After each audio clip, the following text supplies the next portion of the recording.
جس سے کوئی چیز بنے نا، یہ ایسا نکتہ ہے اللہ کی عزت قسم.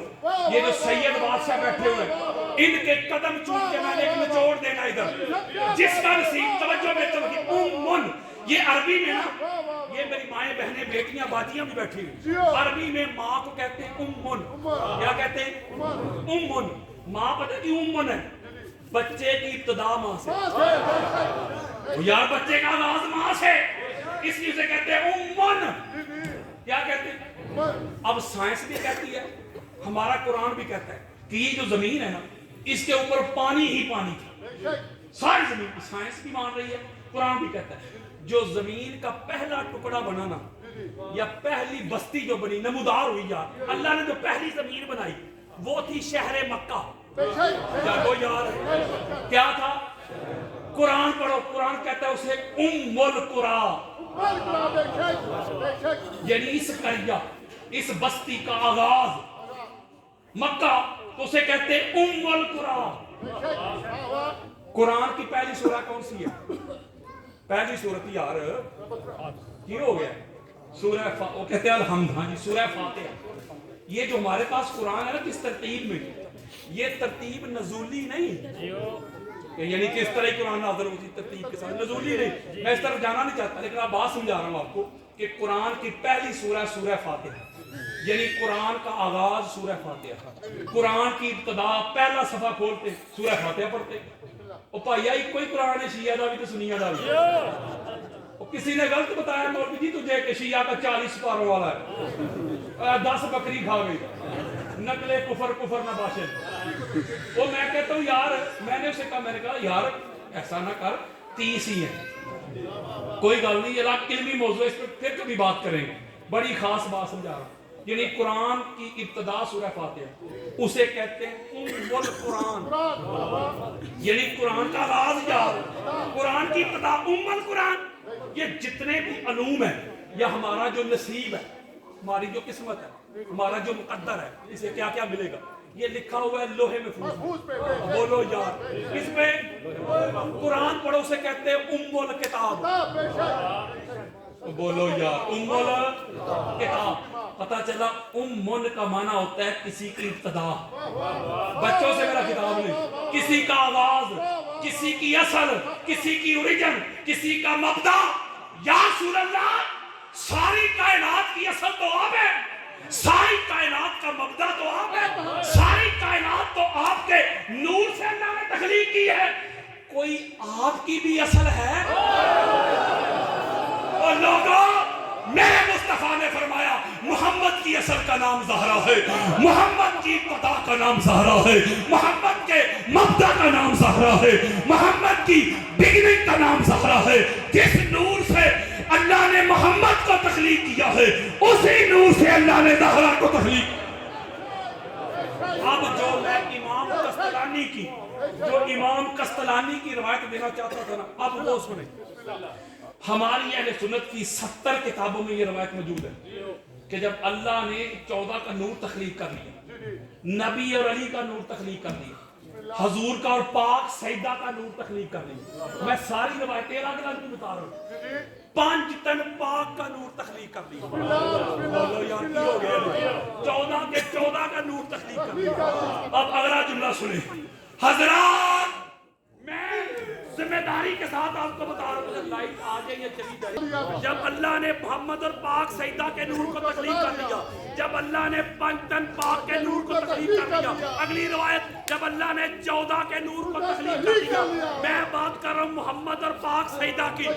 اللہ نے پاک محمد کے نور کو تخلیق کیا، پھر اس نور کو اپنے حجابات میں رکھا، پھر اللہ نے اس نور پہ اپنی ربوبیت کے رنگ چڑھائے.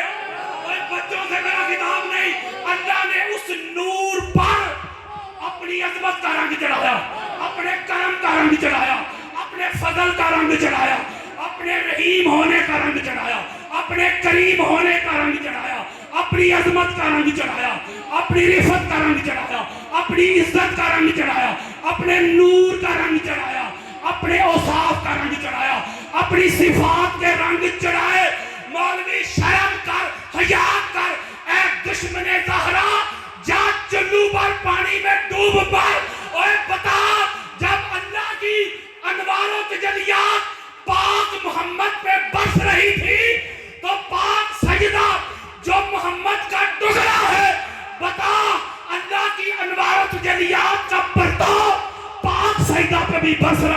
نہیں. جب اللہ اپنے علم کا فیض محمد کو دے رہا تھا تو پاک سیدہ کو بھی فیض مل رہا تھا.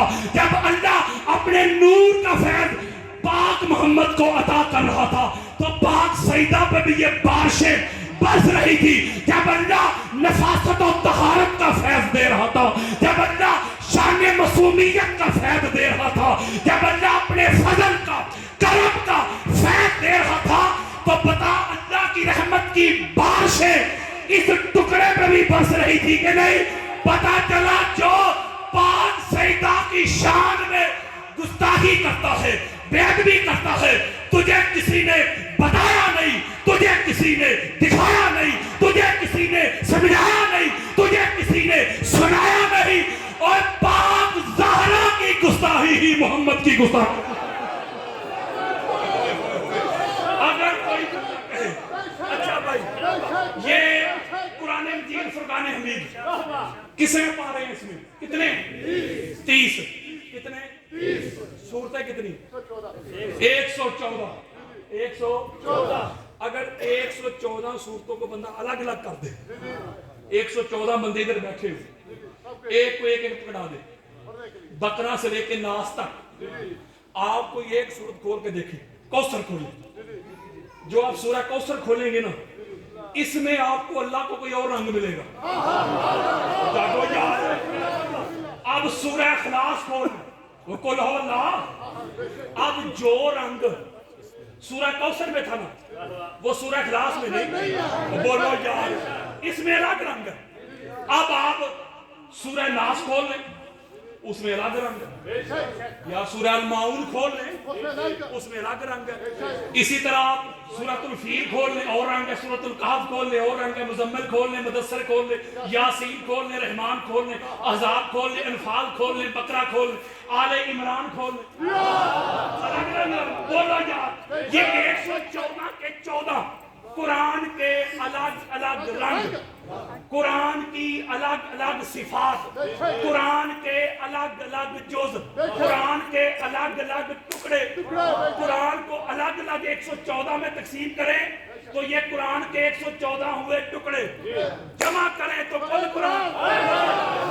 بولو یار, جمع کریں تو کل قرآن بنتا ہے, تو پھر کل بنتا ہے. الگ الگ کریں, بچوں سے کتاب نہیں. قرآن کے 114 الگ الگ رنگ ہیں. حضرت جی, اور تجھے کس نے کہہ دیا کہ یہ 14 ہے؟ ان کو الگ الگ کرے تو الگ الگ محمد کے رنگ ہیں. تو یار محمد کے الگ الگ روپ ہیں. کسی نے محمد کی بلندی دیکھی ہوگی, یار کسی نے محمد کی بلندی دیکھنی تو محمد کا جو جوت نالی اسے پڑھ کے دیکھو. یار بچوں سے کتاب نہیں کر رہا. کسی نے حضور علیہ السلام کی محبت, ٹالرنس, کمپیشن, برادرہڈ کا رنگ دیکھنا ہو تو جو محمد کا ٹکڑا ہے نا حسن علیہ السلام, اس کی سیرت کو پڑھ کے دیکھ لیں. کسی نے حضور علیہ السلام کی سری شہادت کا رنگ دیکھنا ہو تو حسین ابن علی کو پڑھ کے دیکھنا. کسی نے آقا علیہ السلام کا زہد, تقوی, طہارت, یقظہ, بیداری, قیام, رکوع, سجود, تو یہ رنگ دیکھنا ہو, یہ صفات دیکھنی ہو, امام سجاد کو کھول کے دیکھنا. کسی نے آقا علیہ السلام کا علم, نالج دیکھنا ہو, یہ رنگ دیکھنا ہو محمد کا تو باقر العلوم کو پڑھ کے دیکھنا. کسی نے آقا علیہ السلام کی فقہ کا رنگ دیکھنا تو جعفر صادق کو پڑھ کے دیکھنا. حضور کی صداقت کا رنگ دیکھنا ہو تو جعفر صادق کو پڑھ کے دیکھنا. کسی نے آقا علیہ السلام کی برداشت کا رنگ دیکھنا ہو تو موسیٰ کا. کسی نے آقا علیہ السلام کی رضا کا رنگ دیکھنا ہو تو بنی رضا کو دیکھ لو. کسی نے محمد کا تقوی, طہارت دیکھنا ہو تو پھر محمد تقی علی نقی کو دیکھ لو. کسی نے بدر کے کمانڈر کا رنگ دیکھنا ہو, کسی نے احد کے کمانڈر کا رنگ دیکھنا ہو, کسی نے حنین کے کمانڈر کا رنگ دیکھنا ہو, خیبر کے کمانڈر کا رنگ دیکھنا ہو تو حسن عسکری کو پڑھ کے دیکھنا. کسی نے حضور علیہ السلام کی شان مہدیت کا رنگ دیکھنا ہو تو محمد مہدی کو پڑھ کے دیکھ لو. حضرت جی ان 14 کو الگ الگ کرے تو یہ 14 کے 14 الگ الگ محمد کی صفات ہے، اوصاف ہے، نظارے ہیں، رنگ ہے، روپ ہے. 14 کو اکٹھے کرے تو محمدیت کا عمل ہوتی ہے. ان کو الگ الگ نہ دے، ان کو جدا جدا نہ پڑھ.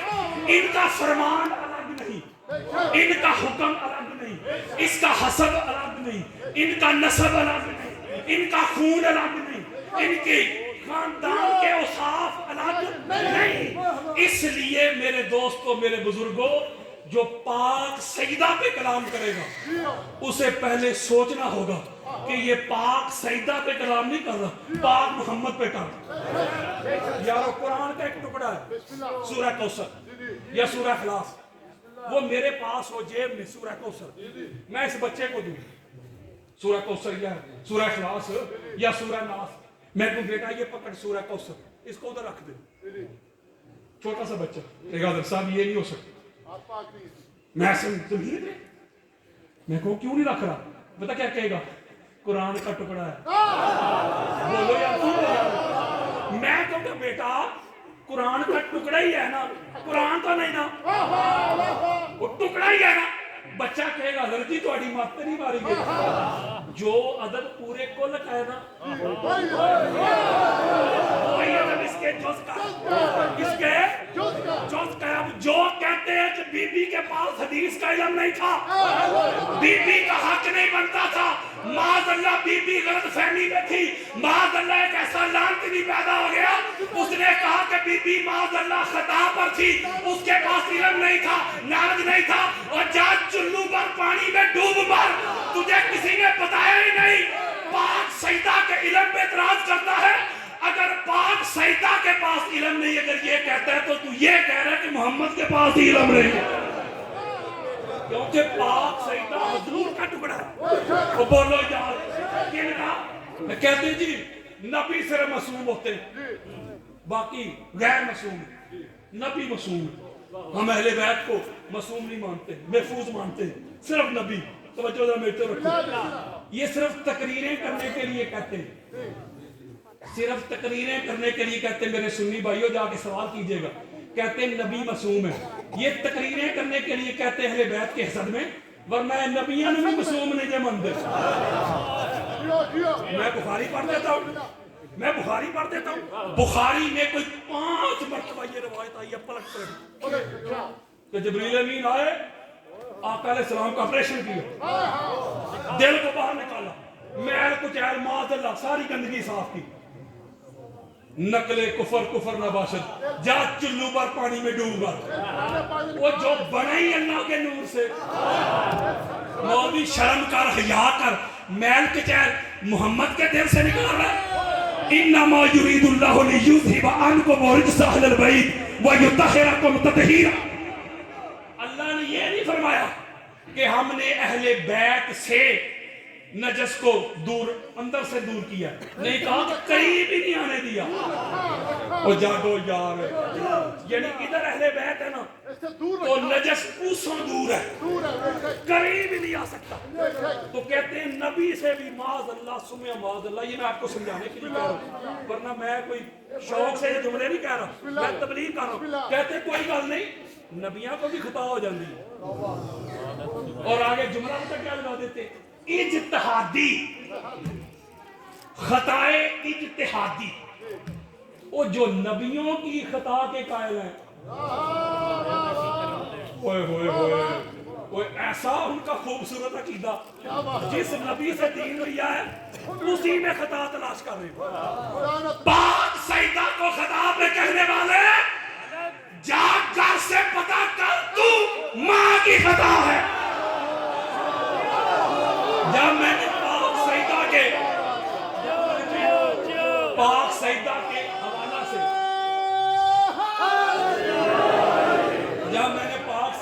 حوالہ سے کھڑا سٹینڈ لیا، آپ کو پتا ہے اس لعنتی جب بے ادبی کی تھی تو میں نے پاک سیدہ کے حوالے سے سٹینڈ لیا. 48 گھنٹے دراز دی، ہائی کورٹ تک گئے ہم. بڑی خاص بات سمجھانے لگا. جب اس وقت کے حالات تھے تو سرگودا کے پیر صاحب سید شمس الرحمان مشہد حافظہ اللہ تعالی ایسے ہوتے ہیں سید. انہوں نے ایک ربائی لکھی تھی, ربائی پیر صاحب نے لکھی تھی, مجھے بھی سنائی.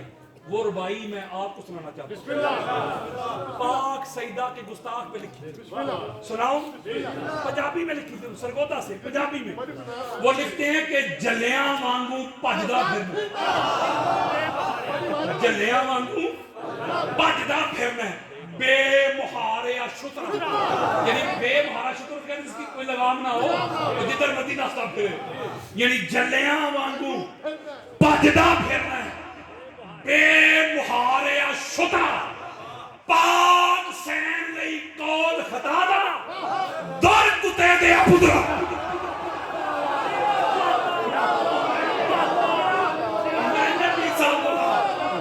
جب پیر صاحب نے مجھے یہ ربائی سنائی تو میں نے ہاتھ جوڑ کے کہا پیر صاحب, میں نے کہا پیر صاحب میری بات سنیں, میں امتی ہوں, آپ سید حضور کی اولاد ہیں. ہاتھ جوڑ کے کہتا ہوں جو پاک سیدہ کا گستاخ ہو اسے کتا بھی نہ کہو.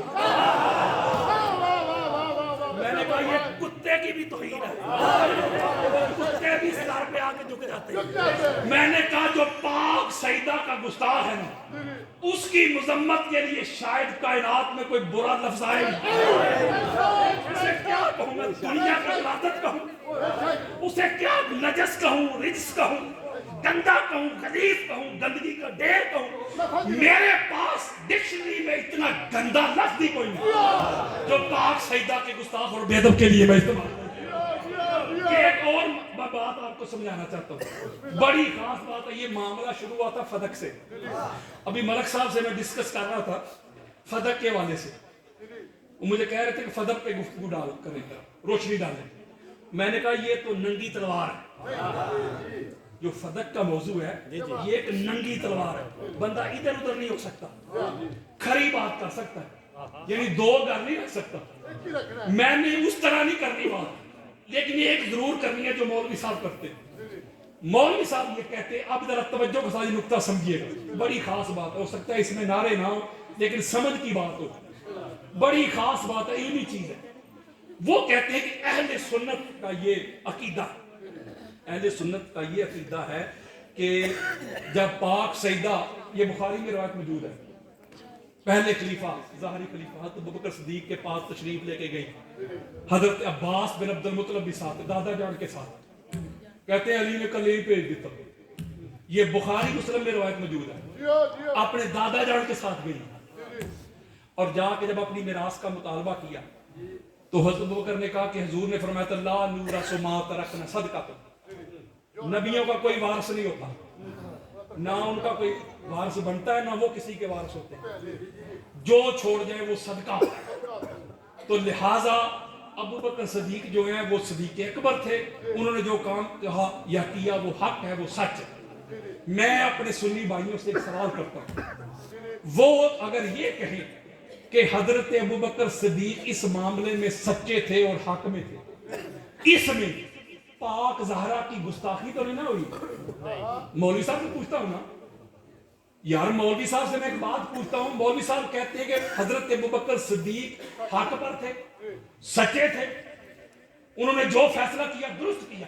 میں کہتا ہوں اگر کوئی بندہ یہ کہے کہ ابو بکر صدیق سچے تھے, حق پہ تھے, اس نے پاک زہرا کی کوئی گستاخی تو نہیں نہ کی, مولوی صاحب کہیں گے نہیں کوئی گستاخی.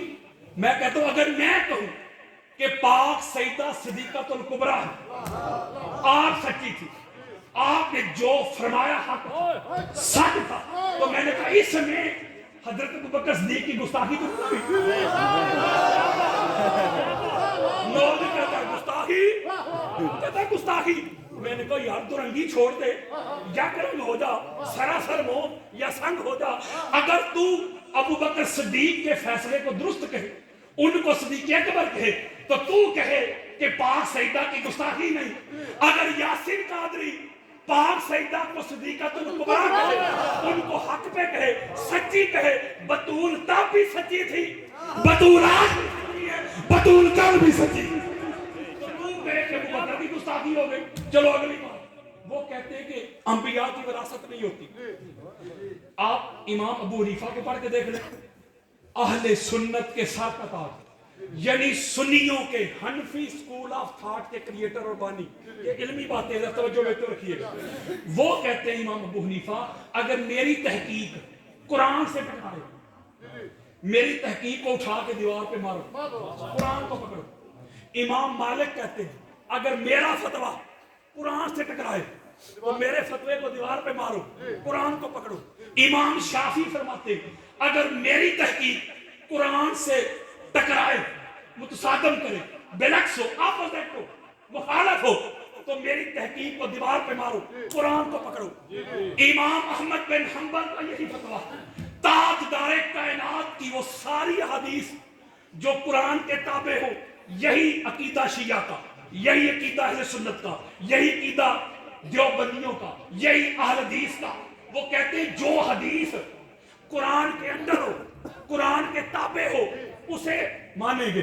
جو قرآن سے ٹکرائے اسے کبھی بھی نہیں مانیں گے. اب یہ ہے خبر واحد کہ نبیوں کی وراثت نہیں ہوتی، اسے کہتے ہیں خبر واحد، یعنی کسی اور صحابی نے روایت نہیں کیا. حضور علیہ السلام حضرت ابوبکر صدیق کے کان میں تو نہیں کیا گئے تھے کہ انبیاء کی وراثت نہیں ہوتی. اب ہم قرآن سے پوچھتے ہیں، قرآن سے پوچھتے ہیں اے قرآن تو بتا انبیاء کی وراثت ہوتی ہے کہ نہیں؟ سورہ مریم کھولے، سورہ مریم کے سٹارٹ میں جب حضرت زکریا علیہ السلام اللہ سے بیٹے کی دعا کر رہے ہیں تو وہ کیا کہتے ہیں؟ وہ انی خفت الموالی، اے میرے اللہ مجھے اپنے رشتہ داروں سے خوف ہے. من ورائی، مجھے اپنے رشتہ داروں سے خوف ہے، ڈر ہے میرے جانے کے بعد، میرا سب کچھ چھین نہ لے. مولوی صاحب کہتے ہیں وہ علم کی بات کر رہے تھے، تو یارو علم جو ہوتا ہے وہ چھینا جاتا ہے. کوئی بندہ کھڑا ہو کے نا مجھ سے علم چھین کے دکھا، یہ موبائل چھین سکتے ہو، بولو یار موبائل چھین سکتے ہو، گاڑی بھی چھین سکتے ہو، پیسے وغیرہ بھی چھین سکتے ہو، علم چھین کے دکھاؤ. بولو یار علم ہی نہیں چھینا جا سکتا، علم کا ڈر بھی کوئی نہیں، بولو.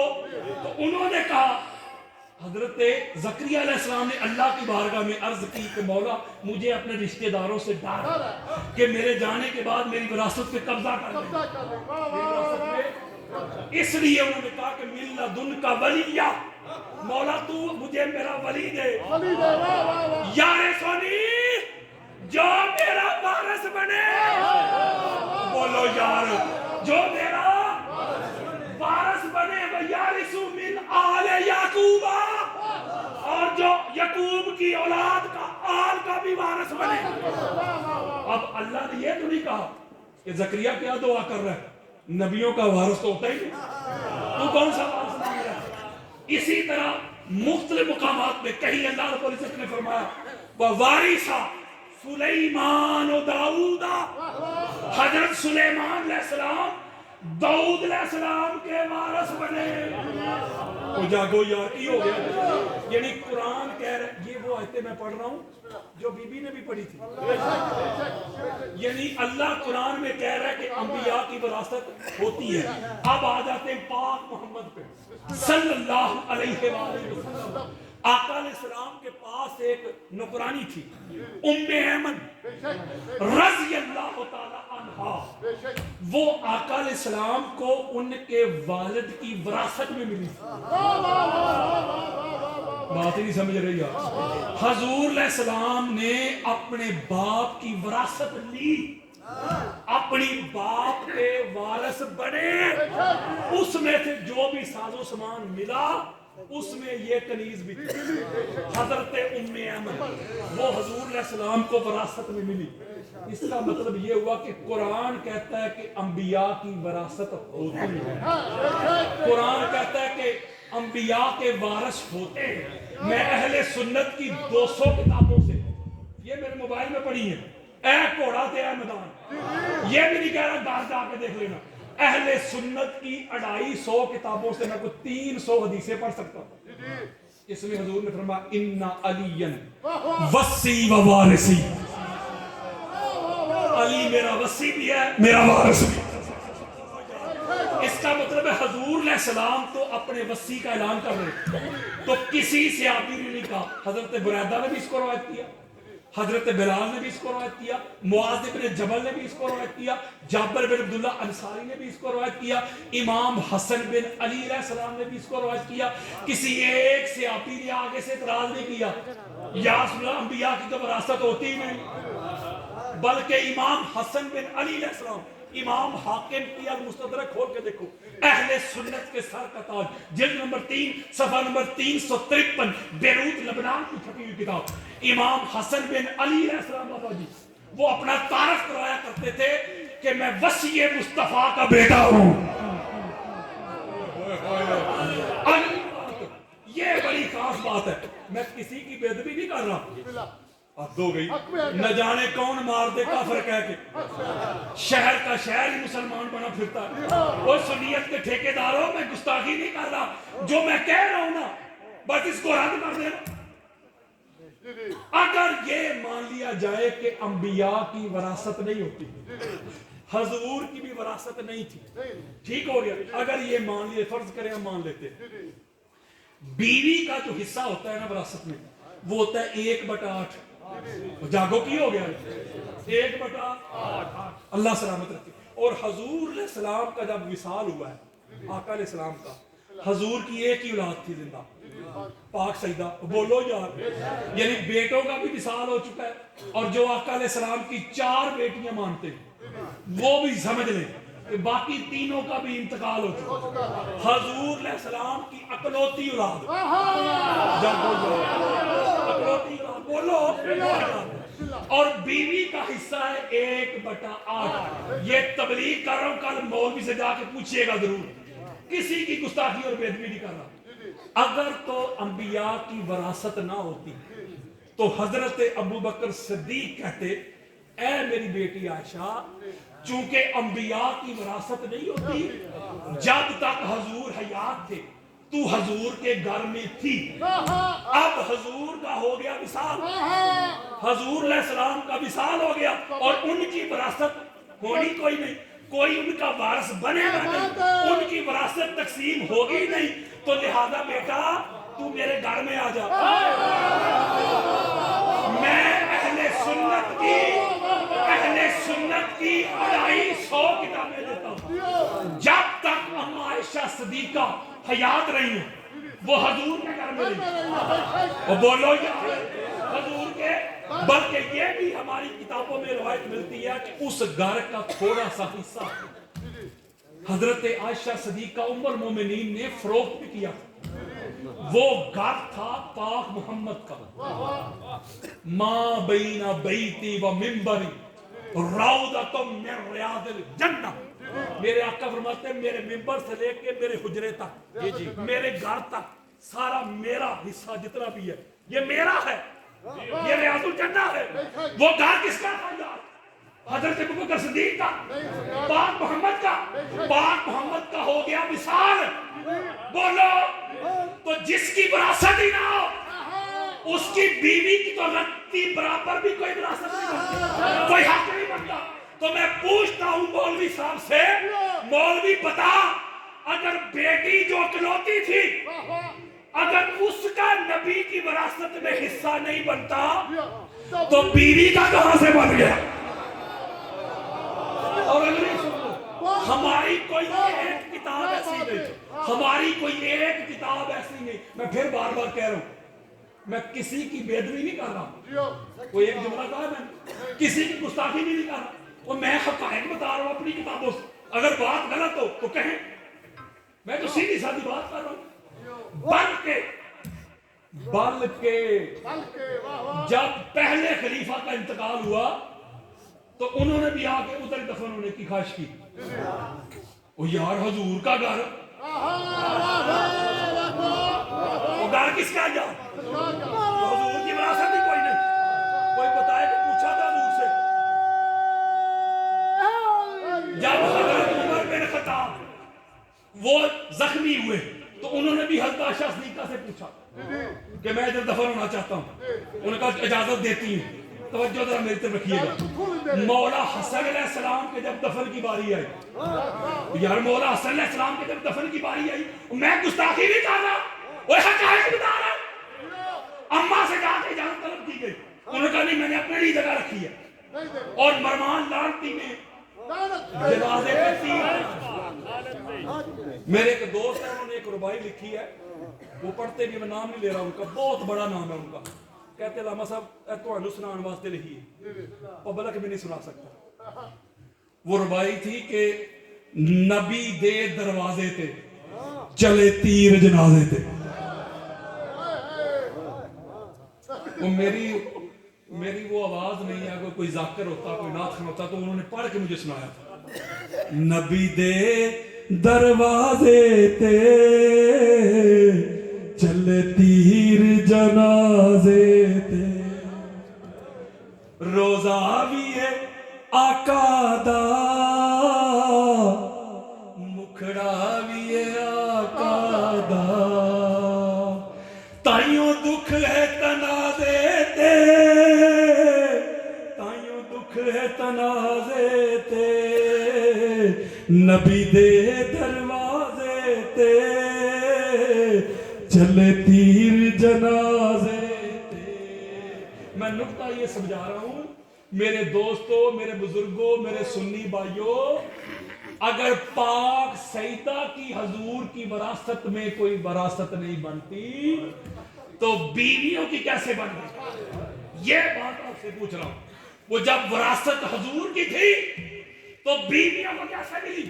ایک اور بات سمجھاتا ہوں، جو بخاری میں روایت لکھی ہوئی ہے نا کہ جب پاک سیدہ وہ حضرت ابوبکر صدیق کے پاس گئی مسجد نبوی میں، تو انہوں نے کہا کہ انبیاء کی وراثت نہیں ہوتی تو لہذا میں وراثت نہیں دے سکتا، اس میں اور بھی بہت کچھ ہے، یہ کیسا دستور زباں بندی ہے تیری دنیا میں، یہاں تو حق کہنے کو ترستی ہے زبان میں بڑا مجبور ہوں، میں بڑا بے بس ہوں، مجھے معاف کرنا، میں ایک جملہ کہتا ہوں بڑا خاص جملہ ہے، جب پاک سیدہ واپس پلٹی تو ہماری کتابوں میں لکھا ہوا ہے، بخاری میں، مسلم میں، مستدرک للحاکم میں، امام احمد بن حنبل کی مسند میں، ہماری جو امہات الکتب ہے چوٹی کی کتابیں، کہ پاک سیدہ ناراض ہو کے آ گئی، لا تکلمہ حتی ماتت، تو اللہ توڑ لیا، کلام کرنا چھوڑ دیا، یہاں تک کہ جب آپ کا وصال ہوا تو رات کے اندھیرے میں مولا علی علیہ السلام نے جنازہ پڑھا دیا، اور حضرت ابوبکر حضرت عمر کو دعوت تک نہیں دی۔ بڑی خاص بات میں سمجھانے لگا ہوں، ایک روایت میں 11 لوگ تھے، ایک روایت میں 8 لوگ تھے، ایک روایت میں 6 لوگ تھے، ایک روایت میں 5 لوگ تھے، اور یہ بخاری مسلم دے رہا ہوں، کس سے نہیں سنا رہا، جب کوئی حضور کی اہل بیت کا کوئی نوکر کوئی غلام جب اس کی شرح میں یہ کہتا ہے نا کہ جو پاک سیدہ کی ناراضگی ہے یہ حضور کی ناراضگی ہے، اور حضور کی ناراضگی اللہ کی ناراضگی، بلکہ جو امام حاکم اور امام طبرانی روایت لے کے آئے ہیں اس میں حضور نے ڈائریکٹ اللہ کا نام لیا، ان اللہ یغضب لغضبک ویرضی لرضاک، حضور نے فرمایا فاطمہ جس سے تو ناراض ہوتی ہے اس سے اللہ ناراض ہوتا ہے، جس سے تو راضی ہوتی ہے اس سے اللہ راضی ہوتا ہے، یہ اہل سنت کی کتابیں دے رہا ہوں جان میں، بڑا خاص نقطہ سمجھا رہا ہوں، توجہ ذرا میرے رکھیے گا۔ وہ کہتے ہیں مولوی صاحب خطبات جمعہ میں، اکثر یوٹیوب پہ بھی یہ ویڈیو آپ کو ملتے ہوں گے، وہ کہتے ہیں خود ہی ہے رافضی لوگ کہتے ہیں کہ پاک سیدہ ناراض ہوگی حضرت ابوبکر صدیق سے تو لہذا پاک سیدہ کی ناراضگی حضور کی ہے اور حضور کی اللہ کی ہے، تو لہذا وہ کہتے ہیں، ان کی بات کروں، یہ بڑا خاص نقطہ میں نے سمجھانا ہے، وہ کہتے ہیں اگر پاک سیدہ کی ناراضگی اتنی خطرناک ہے تو پاک سیدہ تو مولا علی سے بھی ناراض ہوئی تھی، بڑی خاص بات میں نے جواب دینا ہے، آپ توجہ ذرا میرے کو رکھیے گا۔ وہ کہتے ہیں کہ بخاری مسلم میں یہ روایت موجود ہے کہ جب مولا علی علیہ السلام کے سامنے ایک رشتہ رکھا گیا، مولا علی علیہ السلام کے سامنے پیشکش کی گئی ایک رشتے کی، شادی کی گئی جان کی بیٹی، وہ سامنے رکھا گیا، تو بچوں سے میرا خطاب نہیں، بڑی خاص اور لطیف بات ہے، تبلیغ کے طور پہ سمجھا رہا ہوں، جب پاک سیدہ کو اس کا علم ہوا تو حضور علیہ السلام کے پاس چلی گئی، اور حضور علیہ السلام نے منبر پہ کھڑے ہو کے کہا کہ میں علی کو اجازت بھی دیتا کہ دوسری شادی کرے، میں ایک بات آپ کو سمجھاتا ہوں کہ قرآن پڑھ کے دیکھیں، قرآن میں اللہ نے کیٹیگوریکلی کہا ہے کہ کرو 2 2 3 3 4 4 کی اجازت ہے۔ اگر حق ادا کر سکتے ہو، اگر انصاف کر سکتے ہو، یہ نہیں کہ ایک پہ مہربان اور دوسری کا خیر خبر ہی نہ پوچھو، یعنی انصاف کرنا برابر، اگر ہر ایک کو ایک جگہ پہ رکھ سکتے ہو، یعنی ایک لیول پہ رکھ سکتے ہو، ہر ایک اخراجات پورے کر سکتے ہو، تو قرآن اجازت دیتا ہے کرو۔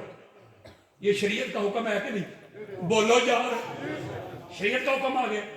اب حضور علیہ السلام منبر پہ روک رہے ہیں، میں علی کو اجازت نہیں دیتا، میں علی کو، بولو یار، اجازت نہیں دیتا میری بیٹی پہ سوتن آ جائے، فاطمہ کو اذیت پہنچے، فاطمہ کو تکلیف پہنچے، نہ، بیویاں نبی کی بھی ہونا ہوتی تو عورتیں ہی ہیں نا، بولو کی ہو گیا نہیں یار، عورت، بلکہ امہات المومنین کی روایت دیتا ہوں، ہماری سیاستہ بڑی بڑی، ام المومنین حضرت حفصہ، انہوں نے کھیر بنا کے نا حضور علیہ السلام کے لیے بیچی، اور حضور علیہ السلام تھے حضرت عائشہ صدیقہ کے حجرہ میں، جب وہ کنیز وہ کھیر کی پلیٹ لے کے آئی نا تو باہر دروازے پہ اما عائشہ صدیقہ مل گئی، یہ کیا لے کے آئی ہے؟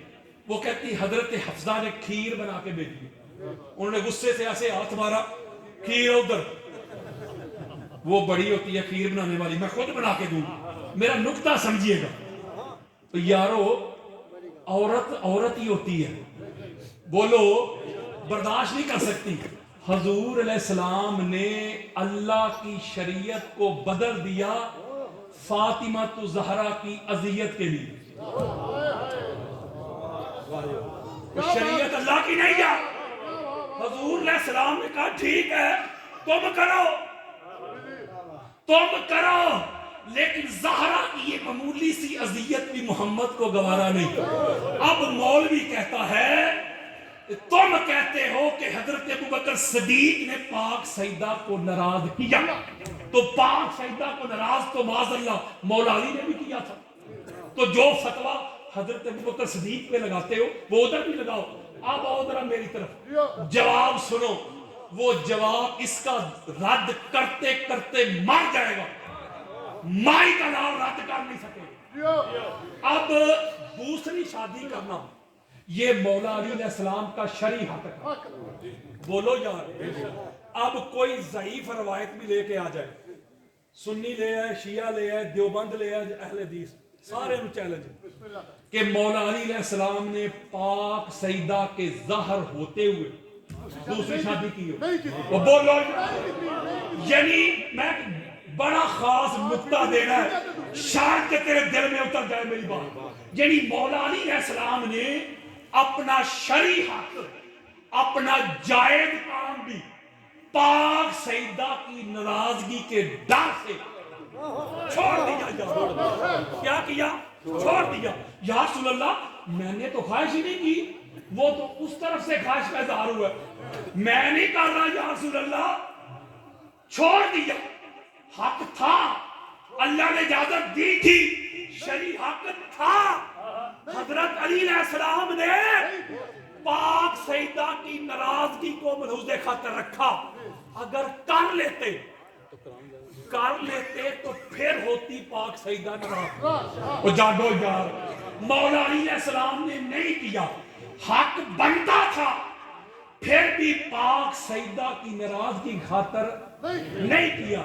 اب میں ہاتھ جوڑ کے مولوی صاحب اور یار تیرے سامنے تیری داڑھی بھی چوم لیتا ہوں اور تیرے سامنے ہاتھ جوڑ کے ایک سوال کرتا ہوں، علی علیہ السلام نے تو حق ہوتے ہوئے بھی پاک سیدہ کو دیکھا، حضور علیہ السلام نے جو ساری کائنات کے لیے جائز تھا پاک زہرا کی ناراضگی کے لیے اس کو روک دیا، جائز کو بھی روک دیا، اتنا ڈر تھا پاک سیدہ کی ناراضگی کا۔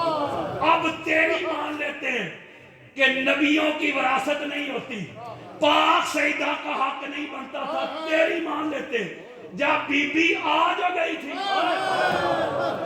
خاصا دی گلے ہم آگے، جب پاک سیدہ آ گئی تھی دیکھ دے کہ ہستی کتنی بڑی ہے، دیکھ دے بدعت الرسول ہے، دیکھ دے یہ کوثر مصطفیٰ ہے، دیکھ دے یہ سیدہ ہے، یہ زاہدہ ہے، یہ عابدہ ہے، یہ راکعہ ہے، یہ محمد کا ٹکڑا ہے، یہ ساتھ سے پاؤں تک محمد ہے، اس کا بولنا محمد ہے، اس کی گفتگو محمد ہے، اس کا انداز تکلم محمد جیسا، انداز خرام ناز محمد جیسا، امر محمد جیسا، حکم محمد جیسا، آرڈر محمد جیسا۔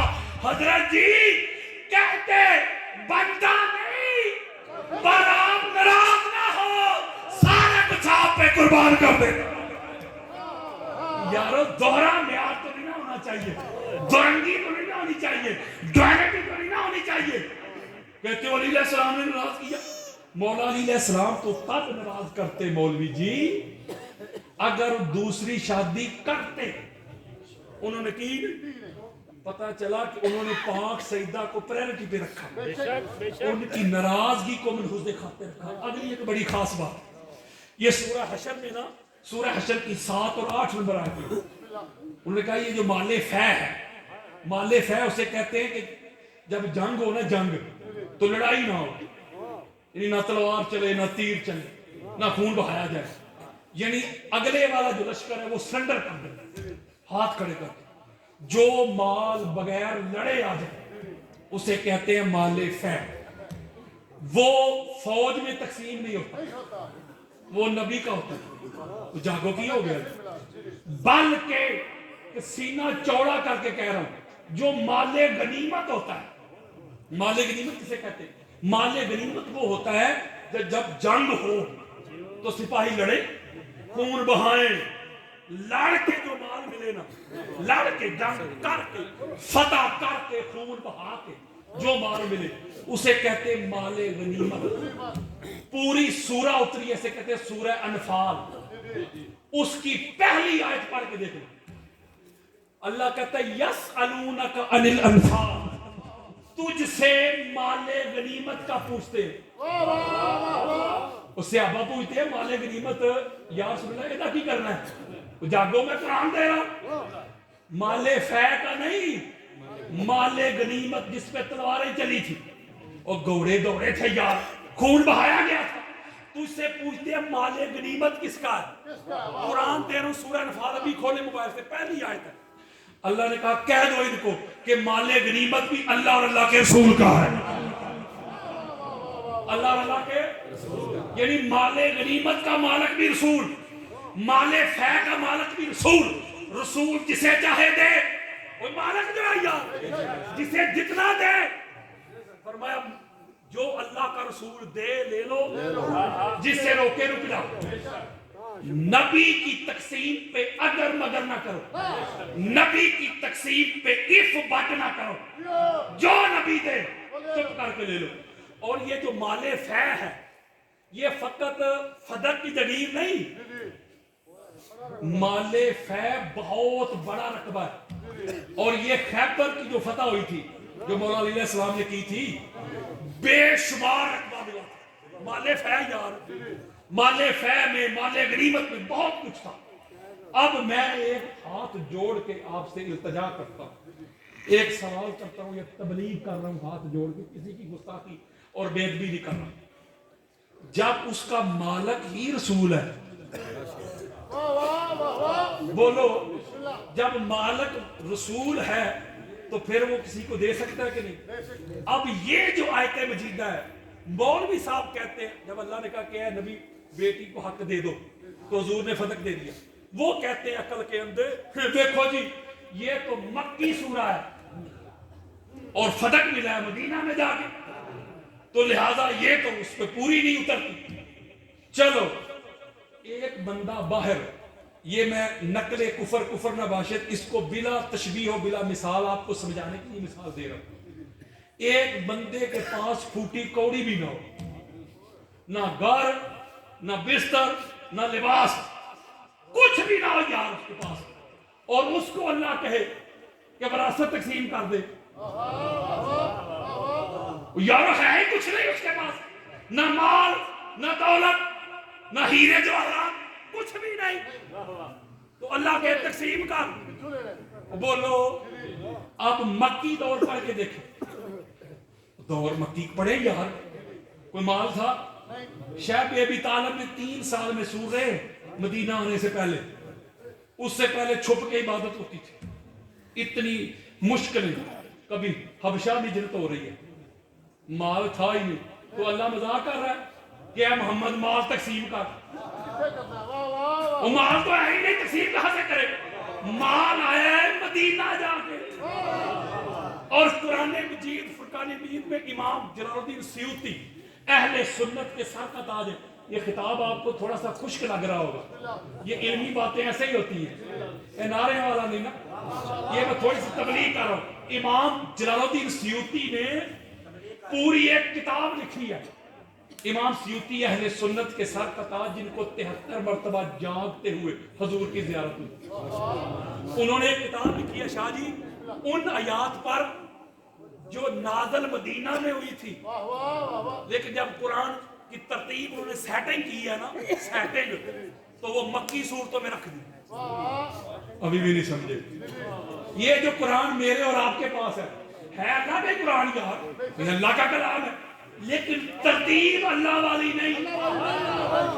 ابھی بھی نہیں سمجھ رہے بات یار، جس طرح نازل ہوا تھا اس طرح کی ترتیب نہیں ہے، یہ ترتیب پہلے دوسرے دور خلافت میں ہوئی، یار جمع ہوا، انہوں نے کہا اس کو ادھر کر لو، اس کو ادھر کر لو، اس کو ادھر کر لو، اس کو ادھر کر لو، کوئی اللہ نے ترتیب لگا کے بھیجی ہے، بول رہے ہیں کوئی مائی کلالی نکال کر کے دکھائے۔ حضرت حفصہ کے پاس قرآن تھا، میں اس پر جانا نہیں چاہتا، مولوی صاحب کو ساتھ تکلیف ہو، ورنہ ایسے دلائل ہیں اس کی نسلیں مٹ جائیں گی، جواب نہیں آئے گا قرآن کے حوالے سے۔ تو اس لیے بے شمار آیات ایسی ہیں کہ جو مدینہ میں نازل ہوئی مکی صورتوں میں، تو یہ اللہ نے تو نہیں مذاق کرنا تھا۔ جیسے یہ جو آیت ہے نا، یہ سورہ دہر جو ہے، وَيُطْعِمُونَ الطَّعَامَ عَلَىٰ حُبِّهِ مِسْكِينًا وَيَتِيمًا وَأَسِيرًا، کہ قیدی آئے، وہ کہتے ہیں یہ بھی مکی ہے، تو مکیت لہذا انہوں نے ایسے ہی اس کے مصداق بنا دیے مولا علی حسنین کریمین اور جبریل آتا رہا۔ یہ مولوی صاحب کہتے میں نے اپنی کتاب میں کچھ 200 والے دیے ہیں رسول کی کتابوں کے، میں پوچھتا ہوں اگر یہ مکی ہے تو مولوی جی مکہ میں قیدی کدھر سے تھے؟ یار قیدی آیا ہے، قیدی کدھر سے آیا؟ قیدی تو بنے مدینہ، بولو یار۔ تو پتا چلا کہ قرآن مجید فرقان حمید کی یہ جو ترتیب ہمارے پاس ہے، اس میں کچھ آیات جو مدینہ میں نازل ہوئی تھی وہ انہوں نے مکی صورتوں میں ڈال دی، کچھ مکی صورتوں میں تھی انہوں نے مدنی میں ڈال دی۔ یہ کوئی اللہ کے رسول کی دی ہوئی ترتیب نہیں، یہ کوئی ترتیب نزولی نہیں، یہ تو چھوٹے سے بچے کو بھی پتا ہے کہ پہلی جو آیات نازل ہوئی تھی وہ اقرا بسم ربک، بولو تو اس کا نمبر کہاں ہے؟ پہلا ہے، وہ تو میرا خیال لاسٹ پہ ہے، وہ تو آخر پہ ڈال دی، آئی پہلے نمبر پہ، وہ پہلے نمبر پہ آئی آخر پہ لے گئے۔ اس کا مطلب ہے یہ جنہوں نے بھی ترتیب لگائی ہے، ہم ترتیب پہ اعتراض نہیں کر رہے، آپ اگر اسی کا مطالعہ کریں نا، توجہ میں تو رکھیں، وَيُطْعِمُونَ الطَّعَامَ عَلَىٰ حُبِّهِ مِسْكِينًا وَيَتِيمًا وَأَسِيرًا إِنَّمَا نُطْعِمُكُمْ لِوَجْهِ اللَّهِ لَا نُرِيدُ مِنكُمْ جَزَاءً وَلَا شُكُورًا إِنَّمَا يُرِيدُ اللَّهُ لِيُذْهِبَ عَنكُمُ الرِّجْسَ أَهْلَ الْبَيْتِ وَيُطَهِّرَكُمْ تَطْهِيرًا۔ نہیں سمجھے؟ خاصا نہیں گالے ہم آگے بے فکر ہوتی ہیں کہ نہیں، لیکن ادھر نہیں، یہ ادھر، حالانکہ ادھر آقا علیہ السلام کی ازواج کا ذکر ہے، یہ بچوں سے میرا خطاب نہیں۔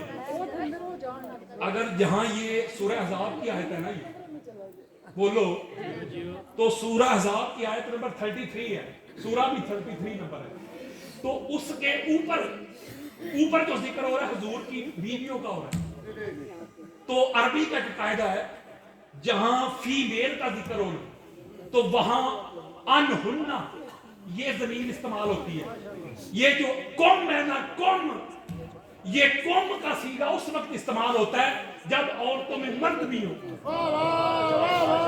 بات نہیں سمجھ رہے؟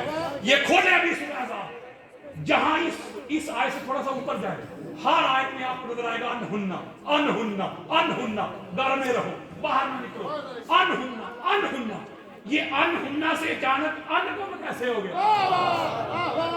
ہوئے ہوئے ہوئے وہ یارو بات ہو رہی ہے عورتوں کی، اللہ سیگا استعمال کر رہا ہے مردوں کا. یہ تو پٹھانوں والی بات ہوئی نا. وہ بیوی آ رہا، وہ مرد جا رہی ہے، یہ تو پٹھانوں والی بات ہوئی نا. اللہ ایسی بات نہیں کرتا. اس کا مطلب ہے کہ پتہ چلا یہ جو آیت ہے، یہ جو آیت تطہیر ہے، اس میں مرد بھی ہیں عورتیں بھی ہیں. جب مرد اور عورتیں جمع ہوں تو پھر سیغہ استعمال ہوتا ہے انکم.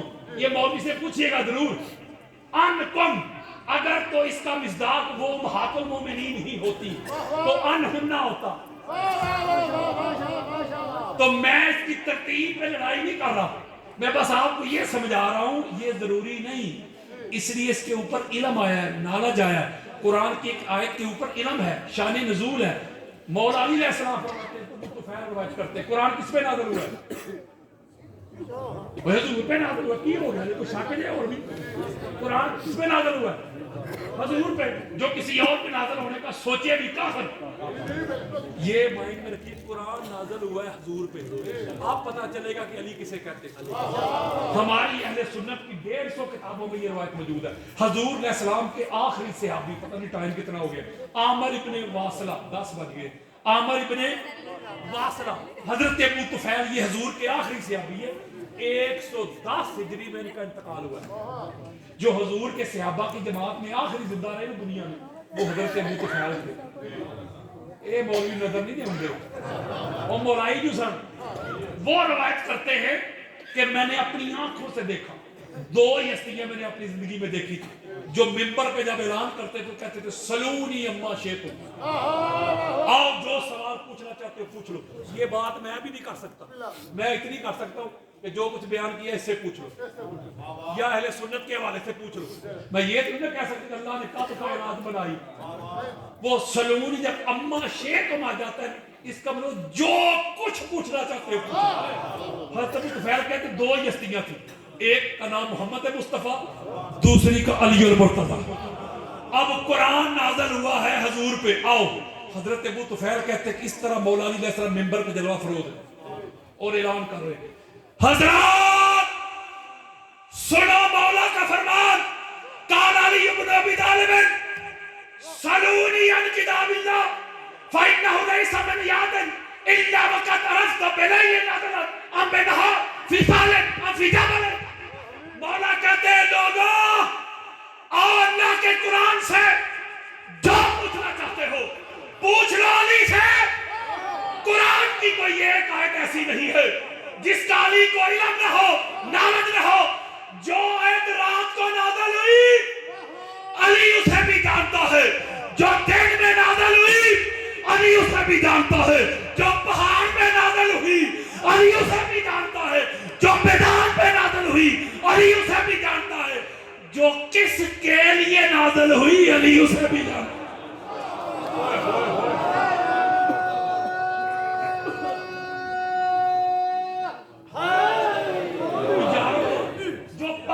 رسول ہو جس کو اللہ نے اپنے علم کا فیض دیا اسے فاطمہ زہرا کہتے ہیں. جس نے حضور سے علم کا فیضان لیا ہو اسے بطول کہتے ہیں. بولو یار. اگلی بات مولوی صاحب کہتے ہیں جی ہاں نبی کی وراثت ہوتی ہے، مال نہیں ہوتا علم ہوتا ہے. جاگو کی ہو گیا کیا ہوتا ہے؟ علم، نالج. وہ کہتے ہیں مال نہیں وراثت ہوتا. بندے نے ایک جھوٹ بولنا بولنا انہوں چھپا نہیں پھر بڑے بولنے پہ گالی نہیں سمجھے.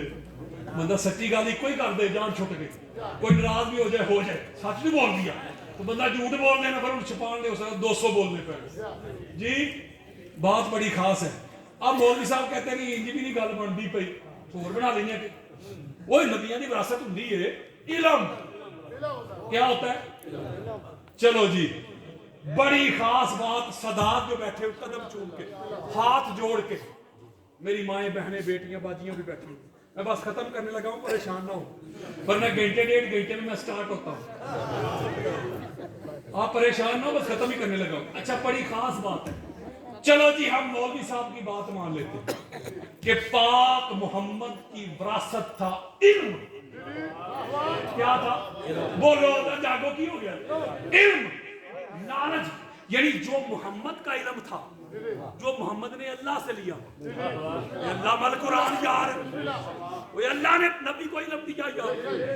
دنیا میں کہیں سے آ کے حضور نے علم دیا، کسی مدرسہ سے، کسی یونیورسٹی، کسی سکول سے، اللہ نے پڑھا کے بھیجا۔ بولو جو اللہ سے نبی نے علم لیا، اس علم کی وارثہ ہے پاک سیدہ۔ مولوی صاحب کہتے ہیں کہ نبی کا علم وراثت تھا۔ چلو ہم نہ لڑائی نہ کرتے نہ جھگڑا، حضرت جی گل مک گئی، ہم تیری مان لیتے ہیں کہ جو پاک محمد کی وراثت تھی وہ تھا پاک محمد کا علم۔ اے تے ماننا جو محمد کا علم تھا اس کی بھی وارثہ تھی۔ حضرات اگر محمد کے علم کی وارثہ ہے پاک سیدہ تو پھر یہ مان لے پاک سیدہ کو یہ تو پھر علم ہوگا نا کہ نبی کی وراثت ہوتی ہے کہ نہیں؟ یارو نبی کی علم کی وارثہ نبی کا جو علم ہے وہ ملا پاک سیدہ کو یار۔ تو حضرت ابوبکر صدیق کو تو نہیں نبی کا علم ملا، بولو وہ تو حضرت قحافہ کے وارث بنے نا، بولو یار پاک محمد کی وارثہ بنی پاک سیدہ۔ اس کا مطلب نبی کا جو بھی علم تھا وہ تقسیم بھی نہیں ہوا۔ اگر پاک سیدہ کے بھائی زندہ ہوتے تو تقسیم ہو جاتا، ان کو دو دو حصے ملتے، پاک سیدہ کو ایک ملتا، بھائی بھی نہیں نبی کا سارا علم پورے کا پورا قرآن پڑھ کے دیکھے اور سینہ ٹھنڈا ہو جائے گا۔ اللہ قرآن میں سورہ نساء میں کہتا ہے وَعَلَّمَكَ، اے پیارے مصطفیٰ کائنات کی ابتدا سے لے کے کائنات کی انتہا تک جتنا بھی علم تھا نا میرے پاس وہ سارا میں نے تجھے تھا۔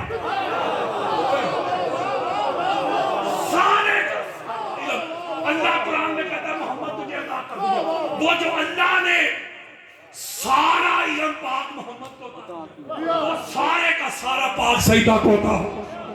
اس کی ایک دلیل دیتا ہوں، غصہ نہ کیجیے گا، امام عبدالرؤف المناوی اس کو روایت کرتے ہیں مولا علی علیہ السلام کے علم پر اگر میں حدیثیں پڑھنا شروع ہو جاؤں، صرف متن ہی پڑھتا جاؤں، متن نہ ترجمہ کروں، صرف متن پڑھتا جاؤں عربی کے، تو فجر ہو جائے گی، حدیثیں ختم نہیں ہوگی۔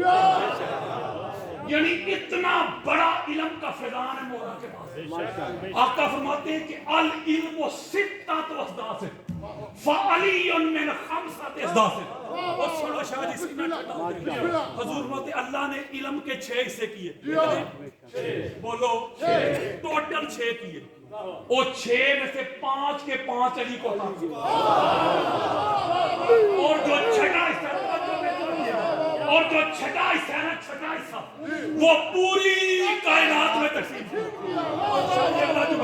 وہ جو چھٹا حصہ پوری کائنات میں تقسیم کیا اس حصے میں بھی علی کا حصہ، اور اس حصے میں بھی علی سب سے بڑا عالم ہے، یعنی عالم بعدی علی ابن ابی طالب۔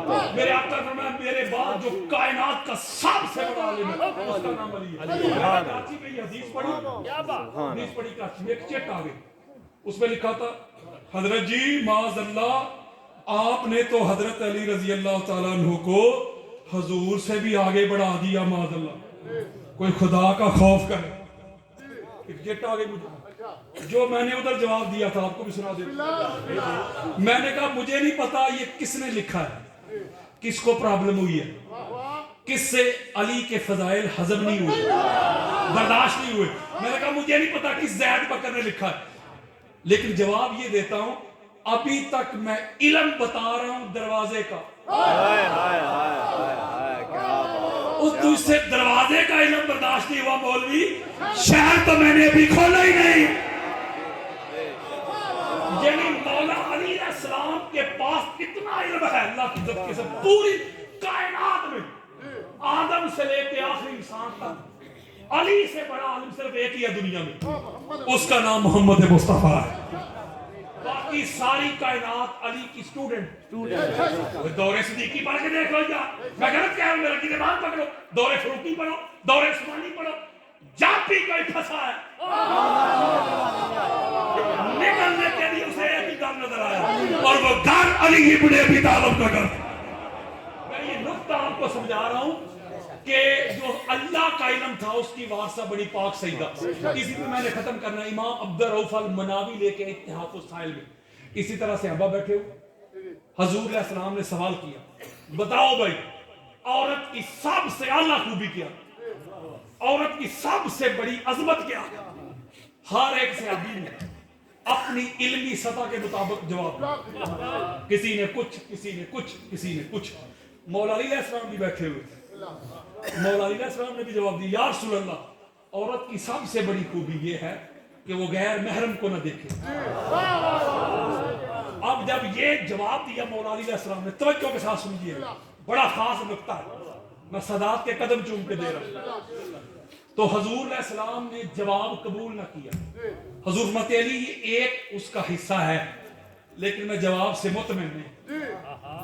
اور مولا علی علیہ السلام سے بڑا دنیا میں کوئی عالم ہی نہیں ہے حضور کے بعد. اتنی بڑی شخصیت جن کے بارے میں حضرت عمر کہا کرتے تھے علی اگر آپ نہ ہوتے تو عمر ہلاک ہو جاتا. لولا علی لہلک عمر. اتنی بڑی علمی شخصیت, میں نے اس کے اوپر بھی ایک کتاب لکھی ہے. مولا علی علیہ السلام کے فیصلے جو تینوں خلفاء کے دوار میں جو آپ نے درست کیے وہ سارے میں نے ایک کتاب میں جمع کیے, تقریر کے ساتھ, حوالہ جات کے ساتھ. مولا علی علیہ السلام پریشانی کے عالم میں گھر آ گئے. جب گھر آ گئے تو پاک سیدہ نے جب مولا علی علیہ السلام کا مکھڑا دیکھا تو آپ فرماتی ہیں علی آپ پریشان لگتے. تو مولا علی علیہ السلام پاک سیدہ کو کہتے کہ فاطمہ پریشان اس لیے ہوں کہ آج ایک کویسچن کیا تھا مسجد نبوی کے صحن میں حضور نے, تو میں نے جواب دیا, حضور نے جواب قبول نہیں کیا. پاک سیدہ فرماتی علی سوال کیا تھا؟ تو حضرت علی علیہ السلام کہتے ہیں کہ حضور نے پوچھا تھا عورت کی سب سے اعلیٰ خوبی کیا ہے, عورت کی سب سے بڑی عظمت اور خسرت کیا ہے؟ تو آپ نے کیا کہا؟ میں نے کہا تھا یا رسول اللہ عورت کی سب سے بڑی خوبی یہ ہے کہ وہ غیر محرم کو نہ دیکھے. تو پاک سیدہ بدعت الرسول مسکرا کے فرماتی ہیں علی عورت کی سب سے بڑی خوبی یہ ہے کہ وہ خود کو ایسا رکھے کہ اسے غیر محرم نہ دیکھے. اب اگلی نماز کا وقت آ گیا, توجہ ذرا بیٹی رکھیے. اب اگلی نماز کا وقت آ گیا. مولا علی علیہ السلام نے نماز ادا کی حضور علیہ السلام کی امامت میں. تو جب نماز ادا کی تو کہا یا رسول اللہ آپ نے سوال پوچھا تھا, اس کا جواب دینا چاہتا ہوں. ہاں علی دو. یا رسول اللہ آپ نے عورت کی سب سے بڑی خوبی پوچھی تھی, جواب دیتا ہوں. عورت کی سب سے بڑی خوبی اور خسرت یہ ہے کہ وہ خود کو ایسا رکھے کہ غیر محرم اسے نہ دیکھے. ہائے ہائے سنو یار, میرے آقا مسکرا کے فرماتے علی کس سے پوچھ کے آیا؟ توجہ ذرا میرے کو دیکھیے گا, بڑی خاص بات میں نے کرنی ہے آپ سے, بڑی خاص بات. مولا عرض کرتے یا رسول اللہ سجدہ سے پوچھ کے آیا. تو میرے آقا نے فرمایا ہاں علی اس کا جواب سجدہ ہی دے سکتی ہے, فاطمہ ہی دے سکتی ہے.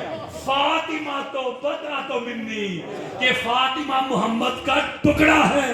حضرت جی, علامہ جی, قاری جی, حافظ جی, مفتی جی, جو سجدہ مولا علی کی استاد بن جائے اس کو اتنا تو علم ہوگا نا کہ نبیوں کی وراثت نہیں ہو.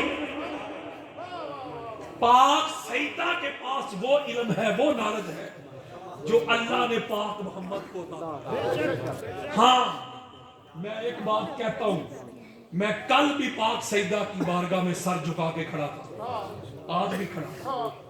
میرا عقیدہ سن لو, کوئی اہل بیت کے سامنے آئے, کوئی اہل بیت کے بالمقابل آ جائے, کوئی اہل بیت کا منکر بن جائے, وہ بڑا ہو چھوٹا ہو, وہ کل بھی باطل تھا وہ آج بھی باطل ہے. اہل بیت سے ٹکرانے والا, اہل بیت سے لڑنے والا جب تک اہل بیت کے سامنے کھڑا رہے, یہ میرا نکتہ سمجھیے گا, اگر کھڑا ہو کر اسے احساس ہو جائے کہ باطل پہ کھڑا ہو غلطی پہ کھڑا ہو، رجوع کر لے، توبہ کر لے، ان کی دہلیز پہ آ کے جھک جائے، گردن جھکا لے، قدموں پہ گر پڑے، پھر سٹیٹس اور ہے جیسے جنگ جمل ہے۔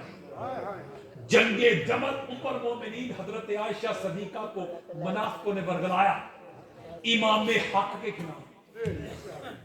وہ منافق اس وقت بھی تھے، بہت بڑے دشمن تھے، برگلایا۔ ادھر مدینہ میں علی علیہ السلام کے ہاتھ پہ بیعت کی، بصرہ جا کے توڑ دی، وہاں جا کے لشکر تیار کر لیے۔ بڑی خاص باتیں سمجھا رہا ہوں تبلیغ کے لیے۔ وہ منافقوں نے ایسے ان کو ایک جھوٹا نعرہ دیا قتل عثمان کے حوالے سے۔ آپ پڑھ کے دیکھ لیں کتب اہل سنت، سلمان بھائی، امیر بھائی، پوچھئے گا جا کے مولوی صاحب سے، جو لوگ حضرت ابوبکر صدیق سے لڑے ہیں، چاہے وہ صحابی بھی ہوں، مالک بن نویرہ، وہ کہتے ہیں مرتد۔ جو حضرت عمر بن خطاب سے لڑے کہتے ہیں مرتد، جو عثمان بن عفان سے لڑے کہتے ہیں مرتد، تو جو علی سے لڑے کہتے ہیں رضی اللہ۔ یعنی دورہ معیار، ڈویلٹی، وہ یار معیار تو ایک رکھو نا۔ کہتے ہیں وہ خلیفہ راشد کے خلاف لڑے، اس کا مطلب چلو ٹھیک ہے، ابو بکر خلیفہ راشد، عمر خلیفہ راشد، عثمان خلیفہ راشد، جو ان کے خلاف لڑے تو کہتا ہے مرتد ہے۔ تو علی علیہ السلام کے بارے میں کیا خیال ہے؟ وہ خلیفہ راشد نہیں تھے؟ اگر وہ خلیفہ راشد تھے تو پھر ماننا خلیفہ راشد کا منکر باطل ہوتا ہے۔ میں بڑی خاص بات سمجھانے لگا ہوں۔ جنگ جمل میں جب یہ لشکر سامنے آیا، کسی ایک امام اہل سنت کو پڑھ لو، یہ سینہ چوڑا کر رہا ہوں، کسی ایک امام اہل سنت نے علی سے لڑنے والوں کو حق پہ نہیں کہا۔ ہر ایک نے کہا کہ باطل، جنگ جمل بھی کیوں نہ ہو، لیکن جنگ جمل میں یہ فرق ہے اور جنگ صفین میں کہ جمل والوں کو احساس ہو گیا، اما عائشہ صدیقہ نے رجوع کیا، جب تک وہ حیات رہی توبہ کرتی رہی۔ اور علی علیہ السلام کو شیعہ سنی دونوں گروہ کی کتابوں میں روایت موجود ہے، علی علیہ السلام کو کہا کہ علی مجھ سے غلطی ہو گئی، کاش میں یہ دن دیکھنے سے پہلے مر گئی ہو۔ مولا علی علیہ السلام نے ان کو پروٹوکول کے ساتھ، ادب کے ساتھ مدینہ بھیجا ہے، کیونکہ نبی کا ناموس ہے۔ رجوع ہو گیا نا، توبہ ہو گئی یار، استغفار، یعنی امام کے سامنے جو انہوں نے خروج کیا اس سے توبہ کر لی تو سٹیٹس بدل گیا۔ جنگ صفین میں مرتے دم تک رجوع نہیں۔ عمار ابن یاسر کے بارے میں حضور نے فرمایا تھا، بخاری میں روایت موجود ہے، اے عمار تو میری امت کے باغی گروہ کے ہاتھوں شہید ہوگا، فیعۃ الباغیہ، تقتلہ فیعۃ الباغیہ، تو انہیں جنت کی دعوت دے رہا ہوگا، وہ تمہیں جہنم کی طرف کھینچ رہے ہوں گے۔ پتہ چلا صفین میں دو گروہ تھے، جنت والا، علی والا۔ اوے ویسے کرنی کی کرامات سنانے والوں، ذرا لوگوں کو یہ بھی بتاؤ کہ ویسے کرنی شہید کہاں ہوئے؟ عمار ابن یاسر کہاں شہید ہوئے؟ صفین والے جب تک زندہ تھے باطل تھے، باطل ہی دنیا سے چلے گئے۔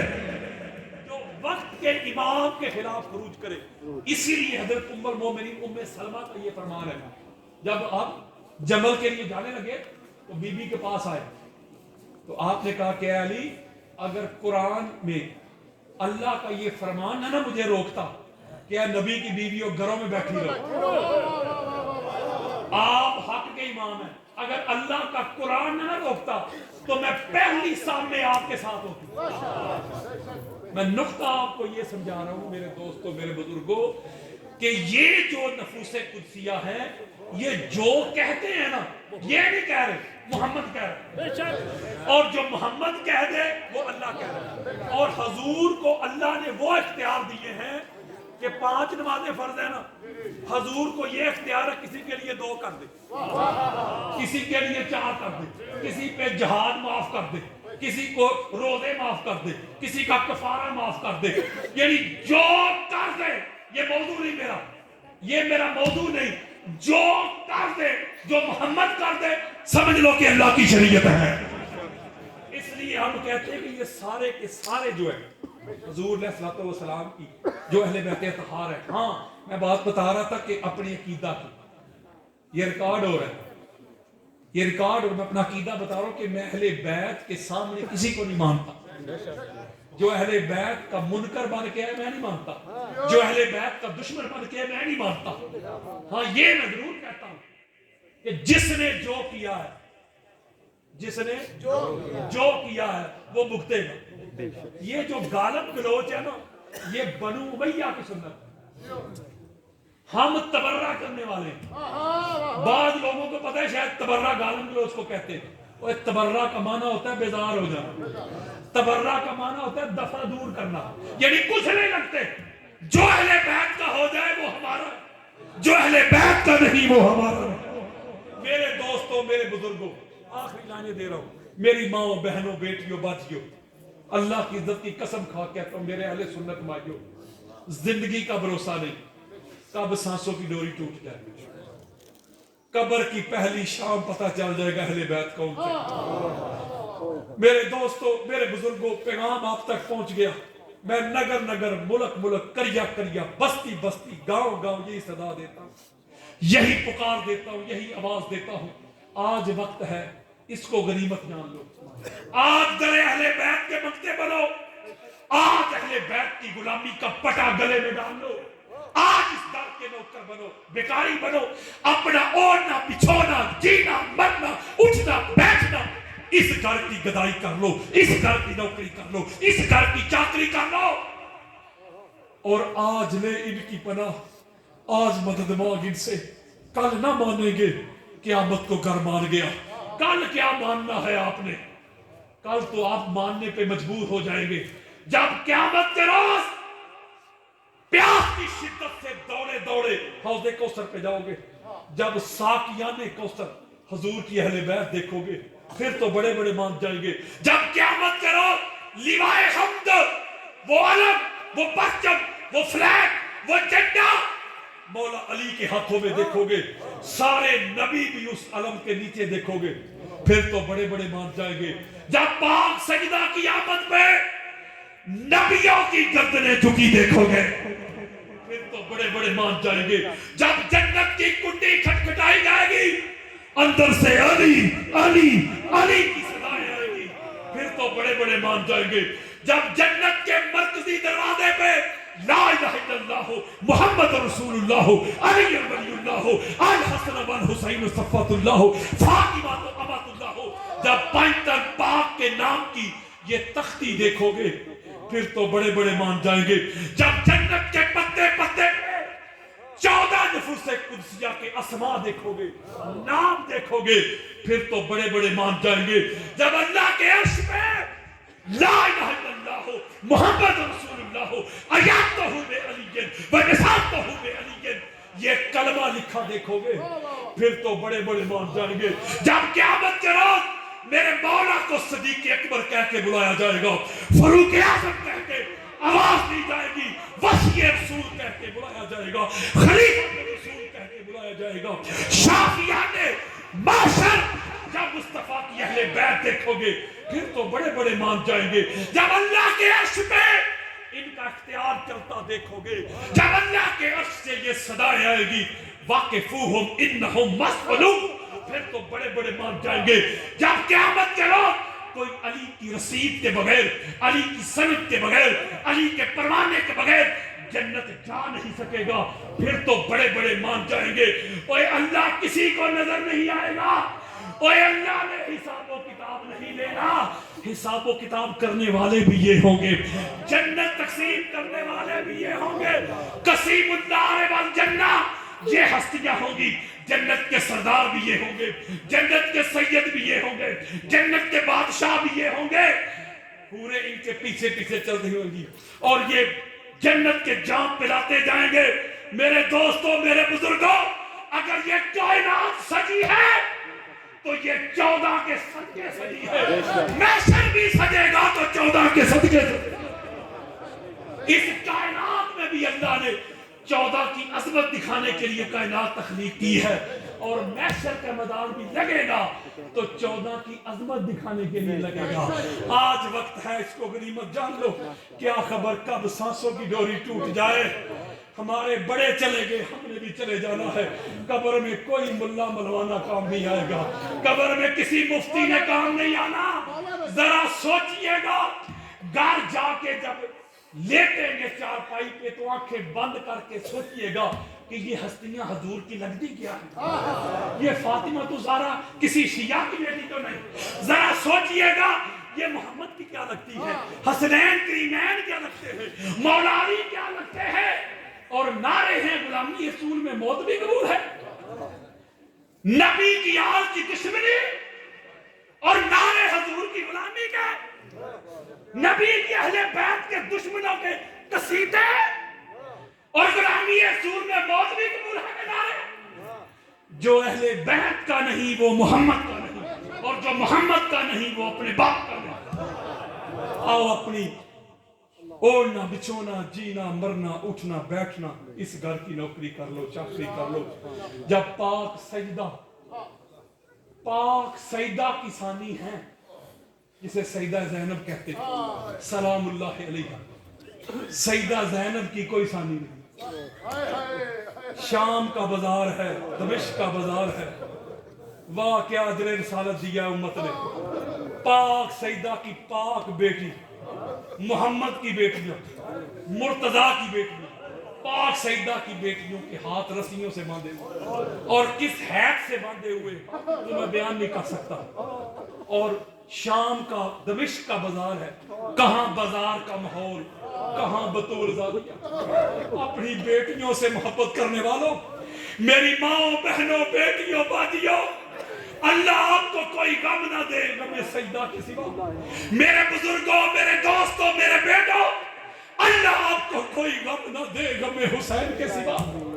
اپنی بیٹی کو گود میں بٹھا کے اس کے منہ میں لقمے ڈالنے والوں، اپنی بیٹی کو بھاگتی دیکھ کے سینے سے لگانے والوں، اپنی بیٹیوں کی فرمائشیں پوری کرنے والوں، اپنی بیٹیوں کی زلفیں سنوارنے والوں، بڑے بازار میں آپ کی بیٹی کا نام آ جائے تو مرنے مارنے پہ ادھر آنے والا۔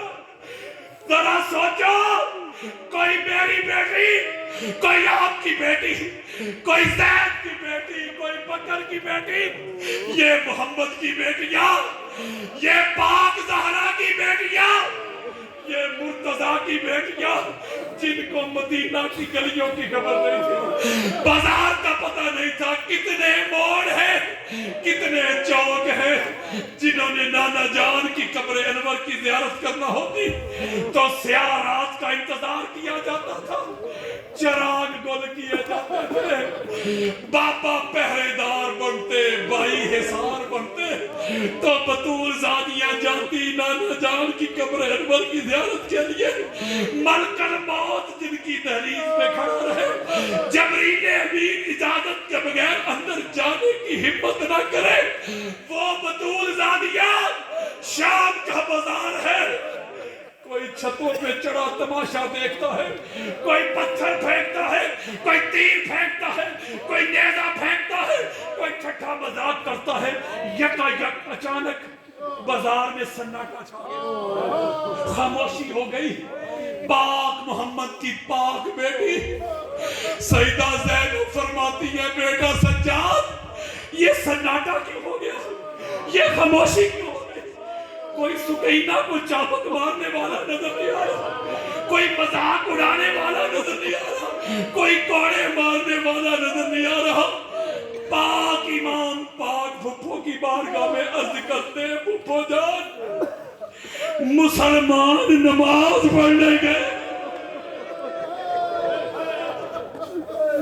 میرے دوستوں، پاک سجدہ فرماتی ہے، بیٹا سجاد، ذرا پوچھ تو صحیح ان نمازیوں سے، ذرا پوچھ تو صحیح ان مسلمانوں سے، نماز والوں کو شہید کر کے، درود والوں کو شہید کر کے، نماز کی اصل کو شہید کر کے، نماز کی قبولیت کو شہید کر کے، نماز کو شہید کر کے، یہ کس کی نماز پڑھنے گئے ہیں؟ یہ کون سی نماز پڑھنے